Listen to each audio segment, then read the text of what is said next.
Here's a question nobody has really asked you before. What happens to your money the day it stops needing your bank?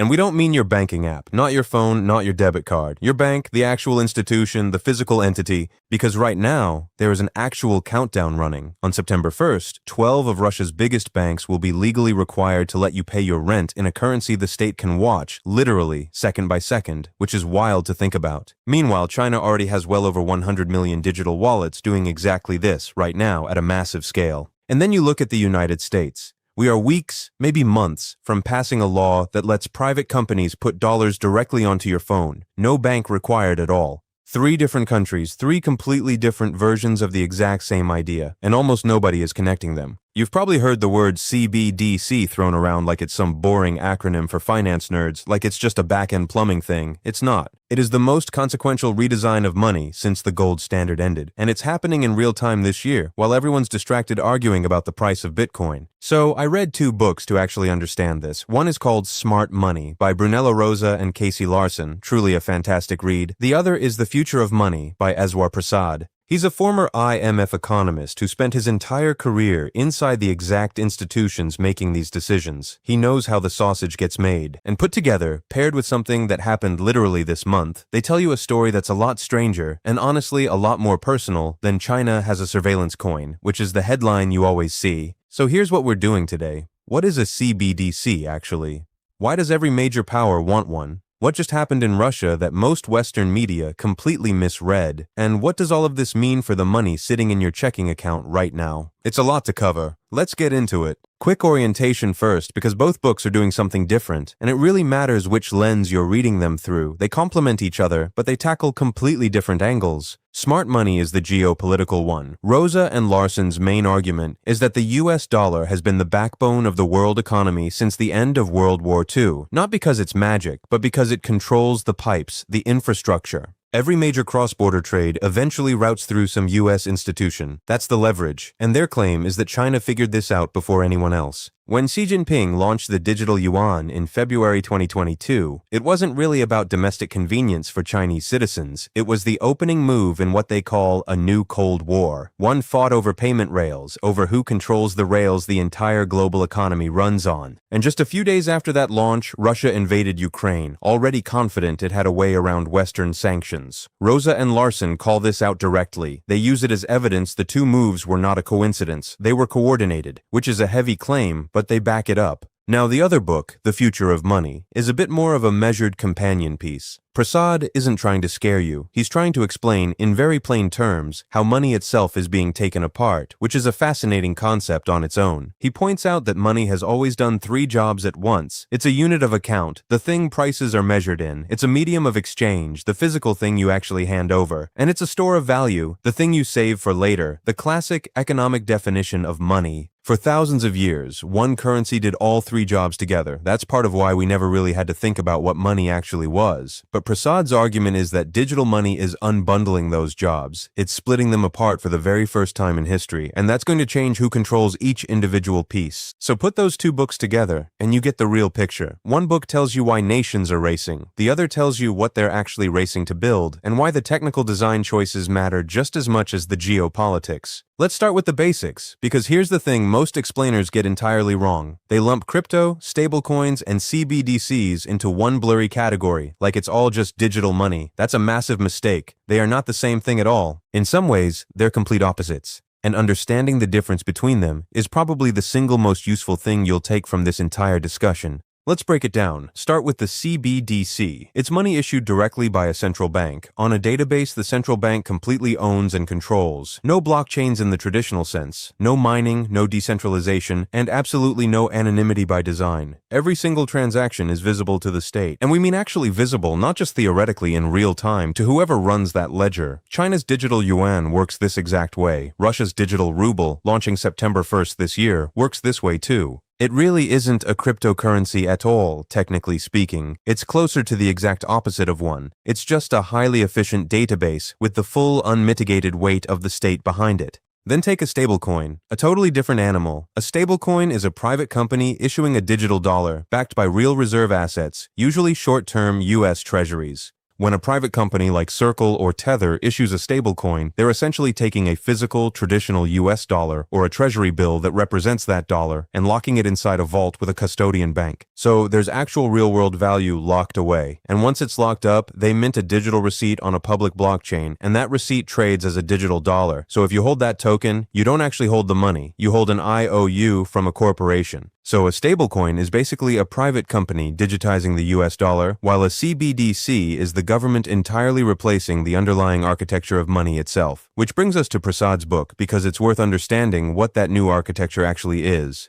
He talks heavily about this concept of unbundling, the unbundling of money's core functions. For 5,000 years, your money was a physical thing. If you held a gold coin, you physically possessed it. It was the unit of account, the medium of exchange, and the store of value, all wrapped into one tiny piece of metal. Prasad uses a very grounded analogy to explain why we even bundled those things in the first place. You have to go all the way back to a simple barter system, the old apples and pears trade. Say you have a basket of apples, but you want pears. The person with the pears doesn't want apples though, they want wheat. So the trade fails, because nobody has what the other person actually wants. Economists call this the double coincidence of wants. Money was invented specifically to solve that exact friction. The gold coin became the universal medium. It became the thing you hand over, the metric you measure the pears in, and the asset you save for winter. Prasad argues that digital money completely severs those three functions. It unbundles the actual value from the physical thing itself. Because if you think about a truly digital economy, you don't need a physical object to solve that double coincidence of wants anymore. You just need an infallible record of who owns what, a master ledger. Prasad explains that electronic money basically dematerializes the unit of account. We're moving toward a system of what he calls digital value contracts, which function a lot more like a digital barter system that just runs at the speed of light. Now, dematerializing the unit of account sounds like a very dense economics thesis, so let's ground it. Are we basically saying the dollar isn't a piece of paper or even a digital token anymore, but just a raw unit of measurement like an inch or a pound or a degree Celsius that we just apply to data? That's exactly how you should think of it. An inch doesn't exist as a physical object you can hold in your hand. It's just a metric you use to measure a piece of wood. In a CBDC system, the currency becomes just a metric used to measure data points on a central bank's database. An inch doesn't exist as a physical object you can hold in your hand. It's just a metric you use to measure a piece of wood. In a CBDC system, the currency becomes just a metric used to measure data points on a central bank's database. When you buy a coffee with a CBDC, you aren't handing the barista a digital version of a dollar bill. The central bank server is simply adjusting two data entries simultaneously. It subtracts a data point from your identity profile and adds it to the coffee shop's identity profile, which fundamentally changes what a bank even is. Think of traditional banking right now like a giant, slow game of telephone. You buy a coffee with your debit card. Your local bank messages a payment processor, who then messages a clearinghouse, who eventually messages the coffee shop's bank. And maybe 2 days later, the actual money finally settles between the institutions. It's clunky, it takes days, and it costs a lot in fees. A CBDC eliminates that telephone game entirely. It's like replacing all those disparate banks with a single massive shared document, entirely owned by the Federal Reserve. When you spend money, the government just deletes a cell next to your name on the spreadsheet and types it next to the barista's name. Real-time, instant settlement. And the efficiency gains of that model are immense. But it also creates a really stark reality. Whoever has administrative access to that master document basically owns the reality of your wealth because they control the ledger. In a traditional two-tier banking system, commercial banks actually create most of the money in the economy through lending, and they sit between you and the central bank. If your local bank fails, deposit insurance steps in to protect you. But with a purely designed CBDC, the central bank holds the ultimate ledger for every single individual. Your money doesn't live on a commercial bank's balance sheet anymore. It's a direct liability of the state. So the state entirely bypasses the commercial banks. You either get on the government's ledger or you don't transact in the economy, in theory at least. In practice, places like China and Russia use more of a hybrid approach. You still download a wallet app from a regular commercial bank, like you do now, but the actual digital asset inside that wallet isn't controlled by that local bank at all. It routes straight down to the central bank's core ledger, which sounds hyper-efficient. Instant settlement, no clearinghouses taking a cut, no panicking about your local regional bank going under. It solves a lot of systemic risk. And if this were just about upgrading plumbing to make grocery shopping faster, it would just be a purely technological debate. It's not. The fastest, most aggressive development of this technology is happening in nations actively opposed to the United States. And according to Rosa and Larson's book, the moment this stopped being a tech project and started being a geopolitical weapon was February 2022. February 2022 is the absolute flashpoint of this entire story. Rosa and Larson map out a sequence of events that permanently fractured the global financial consensus. It started in early February during the Beijing Winter Olympics. President Xi Jinping and President Vladimir Putin met and publicly announced a pact of, quote, limitless cooperation. That was the exact phrase. They pledged to back each other against Western interference, and specifically called out NATO expansion and Taiwan, a completely united front against the West. And crucially, while the rest of the world was watching the figure skating and the halfpipe, China used those exact Olympics to officially launch the digital yuan to the public. They moved it from a quiet internal pilot program to a massive public rollout, actively testing it with athletes and international tourists. And then, exactly 2 weeks later, on February 24th, Russian tanks rolled into Ukraine. Rosa and Larson argue fiercely that this timeline was absolutely not a coincidence. Russia made that move fully believing it had a financial backdoor already prepared. They assumed the West would sanction them, maybe cut a few oligarchs off from their luxury yachts, but they believed their core economy was shielded by this new alliance with China and these new digital payment rails. But the Western response bypassed those normal targeted sanctions and went straight for the jugular. It shocked everyone. The US and its European allies froze $300 billion of Russia's $643 billion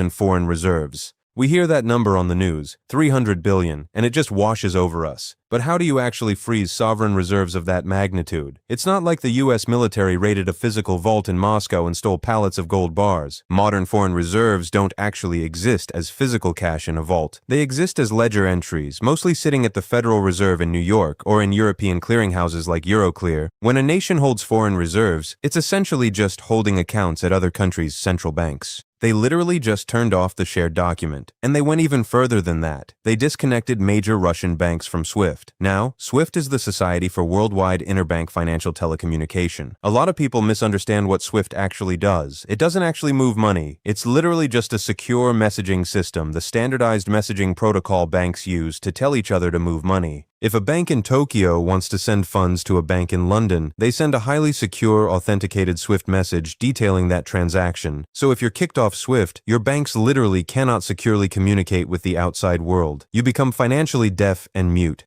Furthermore, the U.S. Treasury's Office of Foreign Assets Control, known as OFAC, went ahead and prohibited the provision of crucial services to anyone in Russia. They banned accounting, management, consulting, and trust formation. Later, they banned quantum computing services, architecture, and engineering services too. Total isolation. They aggressively targeted the maritime transport of Russian crude oil by banning insurance on those shipments. It was a complete economic blockade, and it used the fundamental plumbing of the global financial system to do it. But here's the massive unintended consequence of that blockade, which the books really hammer home, the ripple effect. If you're sitting in Beijing or New Delhi or Brasilia watching the US just switch off Russia's reserves, you suddenly realize the money you thought was yours, your sovereign national savings, isn't actually yours at all. It's only yours as long as Washington says it is. That's the core thesis of smart money. By freezing those reserves so casually, the US shattered a 70-year unwritten consensus that had held since Bretton Woods. Since the Bretton Woods Agreement in 1944, the US dollar was viewed globally as a neutral safe haven, the unquestioned bedrock of global trade. But the events of February 2022 proved without a doubt that foreign reserves held in dollars are unconditionally subject to US foreign policy. The US dollar isn't just a currency, it's the operating system for global trade, and the US just proved to the entire world that it holds a remote kill switch for that operating system, which is terrifying if you're not aligned with them. If you're China and your entire long-term geopolitical strategy eventually involves taking Taiwan, a move that would obviously trigger massive US sanctions, you look at Russia and realize you're running your entire economy on software your biggest rival can simply turn off. So you have no choice. You have to build a new operating system. And this entirely reframes everything China has been doing for the last decade. This wasn't just some quirky research project for them, it was a highly calculated strategic imperative. When the sanctions hit Russia in 2022, China was already miles ahead of anyone else in building that alternative infrastructure. They'd been at it for a long time. Let's look at the actual mechanics of what China built, because they really did have a 10-year head start on the rest of the world. They started looking at this way back in 2014, under the head of their central bank, Zhou Xiaochuan, and the scale they've reached today is staggering. By mid-2023, the People's Bank of China had already processed 1.8 trillion digital yuan in transactions, roughly a quarter of a trillion US dollars, with 260 million active digital wallets. This isn't a beta test, it's a fully operational system. The architecture of the ECNY, the digital yuan, reveals exactly what China is trying to achieve here. It's designed specifically to solve both domestic vulnerabilities and international strategic goals at the same time. Start with the domestic side. Domestically, the People's Bank of China was facing an existential threat to its monetary sovereignty, and it wasn't from a foreign power, it was from its own domestic tech sector, Alipay and WeChat Pay. Alibaba and Tencent had essentially cornered the mobile payments market in China. Alipay controls over half the market, and WeChat Pay holds around 40%, put together basically a duopoly on every transaction. And from the central bank's perspective, they were losing visibility on the velocity of money. Private corporations were sitting on mountains of real-time transaction data, and the central bank was flying blind. So the digital yuan is an aggressive move to claw back that data and that power from the tech giants. It reasserts state dominance. Furthermore, it allows the state to bypass traditional banking infrastructure to deliver highly targeted economic stimulus. Because if the money is programmable software, they can use what are called smart contracts. Let's define that mechanically. A smart contract isn't a legal document you sign with a pen. It's a piece of code embedded directly into the digital currency itself, essentially an if-then statement written in code.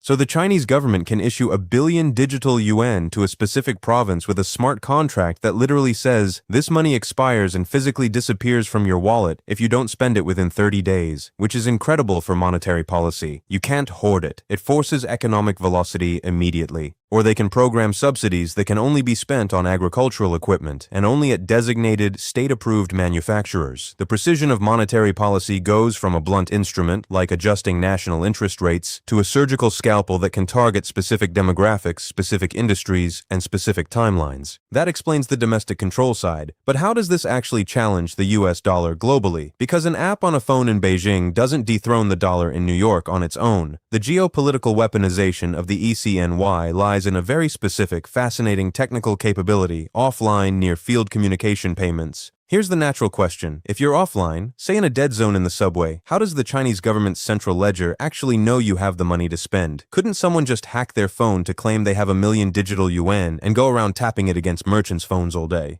You'd think so, but the architecture prevents that through hardware, not just software. The digital yuan uses trusted execution environments, or TEEs, built directly into the physical chips of the smartphones and smart cards. Think of a TEE like a highly secure, mathematically sealed lockbox deep inside your phone's processor. When you load digital yuan into your offline wallet, the central bank cryptographically seals that value inside that specific lockbox. So it's physically on the device. When two phones tap offline, they aren't just exchanging a text message saying, I paid you. They're exchanging encrypted cryptographic tokens. The buyer's lockbox mathematically deducts the amount and hands a sealed cryptographic signature directly to the seller's lockbox. The transaction is final between those two devices instantly. The security is embedded in the hardware itself, which makes double spending incredibly difficult, if not impossible. Then, the moment either of those phones connects to Wi-Fi or a cellular network, the app pings the central bank server and reconciles the transaction on the master ledger. The money literally travels physically between the two devices in a cryptographically sealed vault until it can report back to the mothership. Brilliant engineering, whatever else you want to say about it. But if China walks in and says, we built you a port, and by the way, here's a highly stable, state-backed digital currency network, you can settle trades by simply tapping funds together completely offline, that solves a massive infrastructure problem for those countries. You tell them you don't need SWIFT, you don't need dollars, and you don't even need constant Wi-Fi. That isn't just a convenient app. That's exporting your entire financial infrastructure to the global south. It creates a closed-loop economic zone. If a merchant in Kenya uses digital yuan to buy goods from a supplier in Shenzhen, that transaction never touches a correspondent bank in New York. It bypasses the US entirely. It never requires a SWIFT message. It's entirely invisible to the US Treasury, and therefore entirely immune to US sanctions. China is laying the physical and digital payment rails for a parallel global economy. So China built this offline payment network over a decade, anticipating a future conflict. But building infrastructure takes a decade, and Russia doesn't have a decade. They have sanctions choking them right now, today, which forces them into something completely desperate, and it's happening right in front of us. The timeline in Russia is aggressively compressed, and it requires a completely different strategy than China's slow, methodical rollout. Russia's strategy is fundamentally about immediate economic survival and tightening internal control simultaneously. And the focal point of this entire strategy is September 1st, 2026, which is less than a month away from when this research was pulled together. The laws Russia's State Duma just passed are draconian, absolute mandates. On September 1st, 12 of Russia's systemically important banks, the massive institutions that hold the country's wealth, must offer the digital ruble to all their clients. It's a legal mandate. No opting out. Simultaneously, any retail business that generated over 120 million rubles in revenue last year is legally required to accept it. By 2027, that threshold drops to just 30 million rubles, capturing small businesses. And by 2028, every single financial institution and merchant in the entire country will be forced onto the central bank's ledger. And this forced, rapid adoption of a deeply centralized CBDC is happening at the exact same time as a radically different financial maneuver, the crypto law.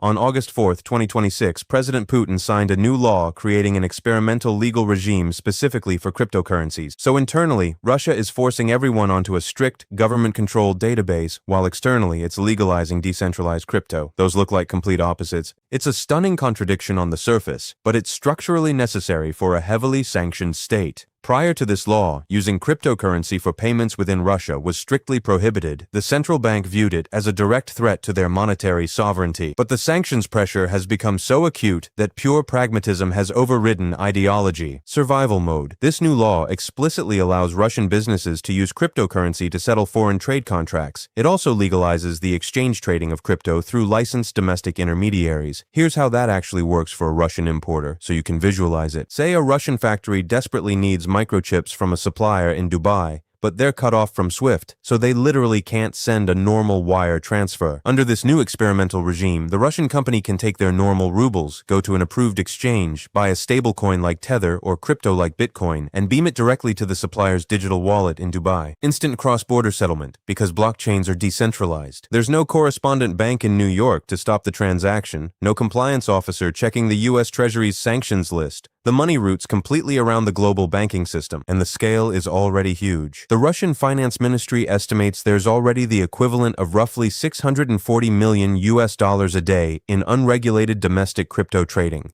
A day. The state is now trying to formalize and harness that decentralized liquidity to keep its international supply chains alive. It's actively using the anarchic nature of crypto to survive the external blockade. But the internal digital ruble, that's the exact opposite of anarchy. It's the ultimate architecture for authoritarian control. You have to remember Prasad's concept of the dematerialized unit of account. When the digital ruble sits on the central bank's ledger, the state doesn't just track the money, it can actually program its behavior. It ceases to be passive value and becomes active code. Let's talk about the specific restrictions Russian independent media is reporting they actually want to build into this, because it gets dark. The most immediate use cases being discussed involve overt social engineering and aggressively restricting capital flight. Technically, the central bank can attach merchant category codes directly to the digital rubles in your wallet. What does that mean for a normal person? If you receive government benefits, for example, the state can program those specific funds to instantly reject if you swipe at a liquor store terminal or a bookmaker. They can literally code the money to bounce if you try to buy a beer. Or consider maternity capital, state funds given to families to encourage them to have children. A population stimulus. Historically, there have been complex, illegal schemes where people try to cash these funds out for regular rubles. With the digital ruble, the state simply hardcodes the money so it can only be transferred to a registered educational institution or a licensed real estate developer. If you try to send it to a friend's wallet or an unapproved vendor, the transaction just fails at the protocol level. It won't let you do it. Furthermore, these digital rubles generate absolutely zero interest for the citizen holding them. They are purely a mechanism for state-directed commerce and total financial surveillance. It's almost poetic, in a bleak way. It's like using a VPN to hide your IP address from the rest of the world so you can do your business in the dark, while simultaneously installing a government security camera in every single citizen's living room. You embrace decentralization to survive the external threat, while deploying hyper-centralization to completely subjugate the internal population. And the synchronization is the key takeaway here, which Rosa and Larson point out. The domestic CBDC rollout and the international crypto legal regime live on the exact same timeline, September 1st, 2026. They flip the switch on both at once. It's a highly coordinated, incredibly desperate, yet mechanically very sound response to being locked out of the US dollar system. Which brings us to the elephant in the room. The United States, the country that currently controls the global operating system, China and Russia are actively building these massive workarounds for. Because from reading Rosa and Larson and just looking at the current legislative landscape, the US response is a total mess. It's a profound divergence from the centralized approach of its rivals. The US response is currently defined by deep, almost paralyzing political gridlock at the federal level, coupled with frantic, massive innovation in the private sector. The gridlock is almost total. The US government seems utterly paralyzed by the very concept of a retail digital dollar because of the privacy implications. Back in May 2024, the House of Representatives actually passed the CBDC Anti-Surveillance State Act. The entire premise of that bill was preemptively blocking the Federal Reserve from ever issuing a CBDC directly to citizens. Politicians were pointing directly at China's model and saying, "We cannot allow the government to have a ledger of every citizen's transactions." There's even a pledge from Donald Trump to outright ban a Fed CBDC if re-elected, calling it a fundamental threat to freedom. The privacy concerns in a Western democracy create a massive barrier to a state-run ledger. As a result of all that pushback, the Federal Reserve has essentially stalled. They release research papers, they run pilot studies, but there's no actual momentum to build the system. Nature and global finance abhor a vacuum, though, because while the state won't build the digital dollar, the private sector has rushed in to claim that territory entirely through stablecoins. The US is essentially outsourcing the digitization of its currency to Wall Street and Silicon Valley. Let's talk about the legislation that's actually moving, because it dictates how this private money works. The Genius Act and the Clarity Act. While a state-run CBDC is politically toxic, regulating private stablecoins has actually found some bipartisan traction. On July 18, 2025, the Genius Act was signed into law. This was a monumental piece of legislation because it finally provided a legal framework for private companies to issue stable digital assets safely. It basically gave companies like Circle or major financial institutions the regulatory green light to mint digital dollars, provided they met very specific reserve requirements. Let's explain those reserve requirements because that's the whole ball game for trust. If a company just prints 1 billion digital dollars on a blockchain, the Genius Act mandates exactly how they back it up. To mint 1 billion stablecoins, the issuer must hold $1 billion in highly liquid, incredibly safe assets, primarily short-term U.S. Treasury bills, in a segregated custodial account at a regulated U.S. bank. So it's one-to-one backed. The digital token is merely a secure claim on that underlying treasury bill, and the dominance of this model is staggering. The data shows that right now, 98.9% of all stablecoins in existence globally are pegged to the US dollar. Not the euro, not the yen, the US dollar, which is exactly why many US policymakers view stablecoins not as a threat to the dollar, but as an evolution of its dominance. It spreads the dollar faster. It takes the US dollar and puts it on high speed, programmable digital rails built by private tech companies. Instead of the Federal Reserve building a massive bullet train, private corporations are building thousands of high-speed rail cars that run on multiple different tracks, but every single ticket is priced in US dollars. But the rules for the tracks they drive on are completely stuck. The Genius Act regulates the coins themselves, but the broader Clarity Act, which dictates exactly how these digital asset markets operate, how the ledgers are audited, and who fundamentally regulates the exchanges, that's just languishing. It's entirely stuck in gridlock. It passed the House in 2025, cleared the Senate Banking Committee in May 2026, and is now just sitting on the Senate legislative calendar, going nowhere. It creates a very precarious situation. The U.S. is relying on a patchwork of private entities to maintain the dollar's dominance in the digital age, without comprehensive federal rules of the road for the market structure itself. And this leads to the ultimate synthesis of Rosa and Larson's argument in Smart Money. We are no longer looking at a scenario where a single digital currency simply replaces the traditional US dollar globally. The era of a unified global monetary system governed by a single set of rules is done. We are witnessing the hard fragmentation of global money into a multipolar architecture. Let's map out these competing architectures, because this is the reality you're going to be living in very soon. You have 3 distinct models emerging right now. First, the Chinese model, a highly sophisticated, completely state-controlled CBDC designed for absolute domestic visibility and slow, methodical international expansion via the Belt and Road Initiative, using those offline hardware networks to bypass Western infrastructure entirely. Second, the Russian hybrid model, a hyper-surveilled, programmable domestic CBDC built to restrict and control internal capital, paired with a pragmatic embrace of decentralized private crypto networks to sustain international trade under heavy sanctions. And third, the US model, outsourcing the digital dollar to massive private financial institutions and tech companies, relying on stablecoins backed by treasuries, but deeply hindered by political gridlock and fragmented regulation.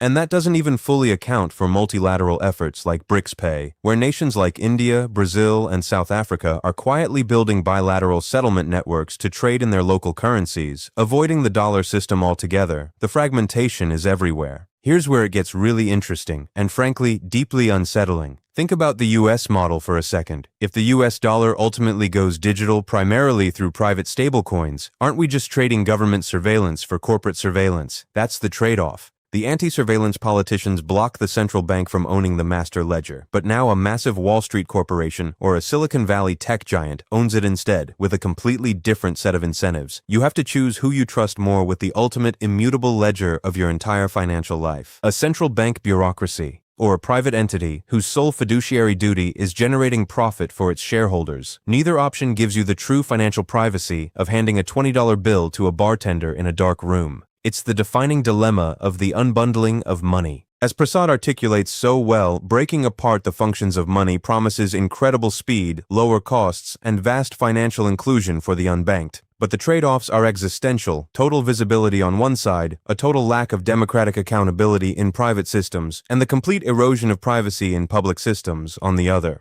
The foundational plumbing of how humans exchange value is being actively rebuilt beneath our feet as we speak. The architectural choices being hard-coded in Beijing, Moscow, and Washington this year will define the absolute limits of individual financial freedom for the next century. Which brings this back to you and the money sitting in your checking account right now. It affects everyone. The unbundling of money means the concept of a single, unified global financial system is fracturing before our eyes. Your money is rapidly becoming a piece of software, and the app store it lives on, the rules that govern it, who can track your purchase, who can freeze your balance, all of that will depend entirely on where you live and which geopolitical bloc your country aligns with. The law being passed and the ledgers being spun up this very month are setting the concrete foundation for a deeply divided global economy. Before wrapping up, here's one last concept worth sitting with. It's something that kept me up after putting these two books together. If all your money is eventually sitting on a central bank ledger or a centralized stablecoin ledger, and that digital money is inherently programmable by whoever controls the database, what happens to the concept of a bank run? Historically, if a banking system teeters on collapse, inflation spikes, and panic sets in, people rush to the banks to pull their money out. The government has to physically close the doors, deploy riot police, or declare a national bank holiday. Physical chaos. But in a CBDC world, none of that is necessary. Nothing has to be announced. A central bank programmer can just write a single line of code that sets a hard limit on how fast money can move out of accounts. Or they could simply program your digital wallet so funds literally cannot be transferred during a designated crisis window. Instant stabilization. A digital bank run could be stopped with a keystroke, invisibly, before it even begins. So the question worth sitting with is this: is that the ultimate foolproof financial safety net, one that prevents catastrophic economic collapse? Or is it the ultimate financial prison, where your money is only yours when the state says it is? That's the question of the decade. We'll let you sit with that one.